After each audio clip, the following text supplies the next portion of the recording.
9 सितंबर की तारीख उपराष्ट्रपति का चुनाव और इस चुनाव में प्रधानमंत्री नरेंद्र मोदी की साख और कुर्सी दोनों दांव पर लगी है। लेकिन क्या 24 घंटे के भीतर ही एक नई पटकथा लिख दी गई? 23 सांसदों जो कि जाट समुदाय से आते हैं, उनके ऊपर एक अंतरात्मा का दबाव बन गया। और क्या एनडीए के एक सहयोगी यानी कि जयंत चौधरी, उनके ऊपर भी अब उनके समुदाय की तरफ से एक दबाव बना दिया गया है। और इन सब के बीच सबसे बड़ी बात, आंध्र प्रदेश नायडू। क्या 24 घंटे के भीतर भीतर नायडू भी किसी बड़े खेल की तैयारी में है? नायडू के बेटे नारा लोकेश का दिल्ली आना, प्रधानमंत्री नरेंद्र मोदी से मुलाकात करना, कुछ नई शर्तें रख जाना और इन सब के दरमियान प्रधानमंत्री नरेंद्र मोदी की कुर्सी हिचकोले खा रही है, इस तरीके की चर्चाओं का गर्म हो जाना। सारी बातें जरा विस्तार से। नमस्कार, मैं स्वप्निल और आप मुद्दा देख रहे हैं। दोस्तों, आगे बढ़े उससे पहले एक छोटी सी अपील है। मुद्दा इन दिनों एक आर्थिक संकट से जूझ रहा है। एक तरफ हमारे मेन बैंक अकाउंट बीते कई महीनों से फ्रीज चल रहे हैं, तो दूसरी तरफ हमारा 2.5 साल पुराना चैनल हमसे तकरीबन 2 महीने पहले छीन लिया गया। लेकिन मुद्दा पर सत्ता से सवाल का सिलसिला लगातार जारी है, जारी रहेगा।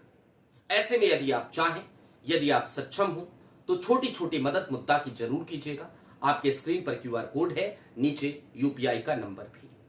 आगे बढ़ते हैं और कुल मिलाकर उन तमाम समीकरणों को समझने की कोशिश करते हैं जिन समीकरणों ने इस समय गुजरात लॉबी की हालत पस्त कर रखी है।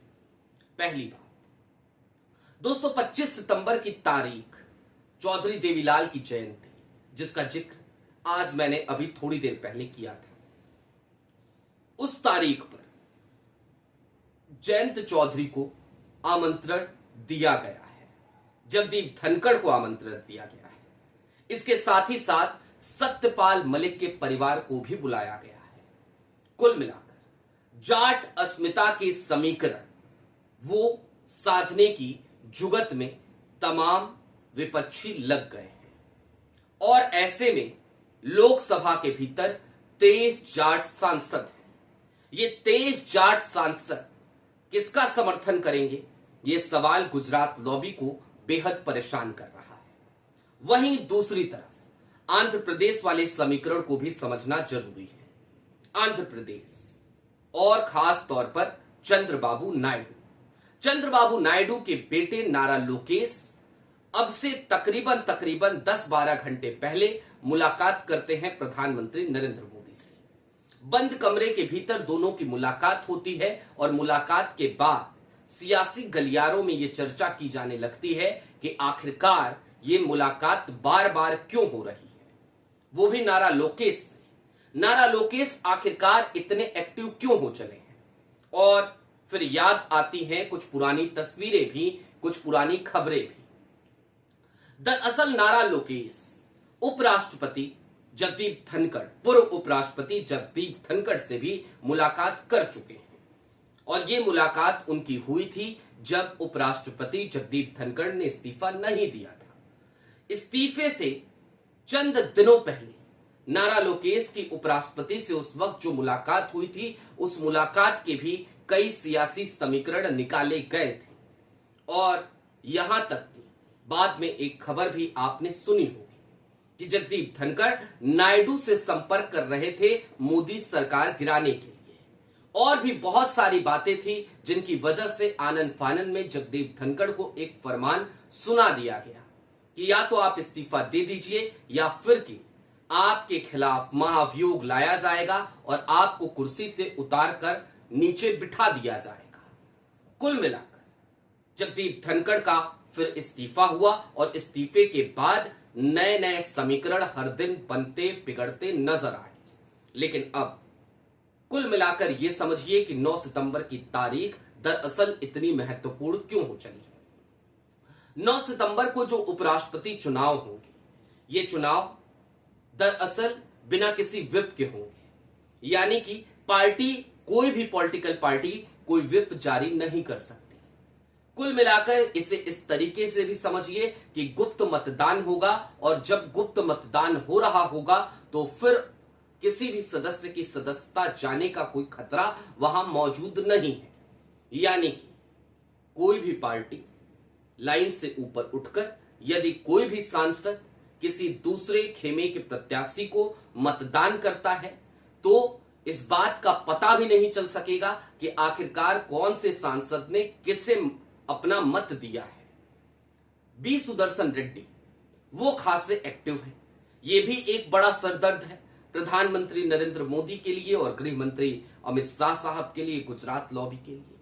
बी सुदर्शन रेड्डी अपोजिशन के तमाम नेताओं से, मुख्यमंत्रियों से, मंत्रियों से, विपक्ष के तमाम नेताओं से तो जाकर मुलाकात कर ही रहे हैं, अलग अलग राज्यों में तो जा ही रहे हैं, वहां उनके लिए मंच तो सज ही रहे हैं। लेकिन इससे इतर हटकर बी सुदर्शन रेड्डी लगातार एनडीए खेमे के सांसदों से भी, जो लाइक माइंडेड सांसद हैं, उनसे भी बात कर रहे हैं, उनसे भी फोन पर संपर्क कर रहे हैं। और इन सब के बीच अमित शाह साहब ने सूत्रों की माने तो अपने तंत्र को एक्टिव कर दिया है, अपने सिस्टम को एक्टिव कर दिया है, अपने तंत्र को इस बात की निगरानी करने के लिए बिठा दिया है कि देखो कहीं कोई क्रॉस वोटिंग की संभावना एनडीए के खेमे में पैदा ना हो जाए। लेकिन इन तमाम निगरानियों के बावजूद, इतना सतर्क होने के बावजूद भी आखिरी 24 घंटे में जिस तरीके से उपराष्ट्रपति चुनाव के भीतर खेले की गुंजाइश पैदा होने लगी है, दरअसल वो गुजरात लॉबी के लिए बड़ा सरदर्द बन गई है। और दरअसल कुर्सी कैसे हिचकोले खा रही है, अब जरा उस बात को भी चलते चलते समझ लीजिए। उपराष्ट्रपति पद का चुनाव होगा, 9 सितंबर की तारीख होगी। यदि नतीजे नहीं आते हैं, एनडीए के प्रत्याशी सीपी राधाकृष्णन के जीत के रूप में नहीं तब्दील होते हैं, यदि बी सुदर्शन रेड्डी उपराष्ट्रपति पद का चुनाव जीत जाते हैं, तो उसके बाद अपोजिशन के पास एक बड़ा मौका होगा।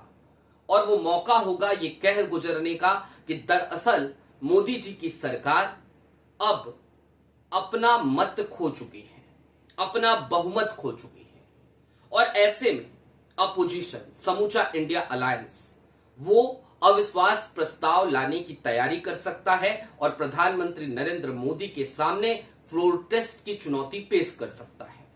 और फ्लोर टेस्ट की जो ये चुनौती होगी, ये चुनौती प्रधानमंत्री नरेंद्र मोदी की कुर्सी के लिए बेहद खतरनाक साबित हो सकती है। ऐसा इसलिए भी क्योंकि एक तरफ नायडू हैं जो लगातार तमाम स्थितियों पर नजर बनाए रखे हैं, एक तरफ नायडू हैं जिनका अपना एक पुराना इतिहास रहा है, एक तरफ नायडू हैं जो लगातार तख्ता पलट करवाने के लिए जाने जाते हैं, तो दूसरी तरफ समूचा इंडिया अलायंस एक साथ इकट्ठा नजर आ रहा है। उसकी एकता में कहीं से कहीं तक कोई कमी नजर नहीं आती।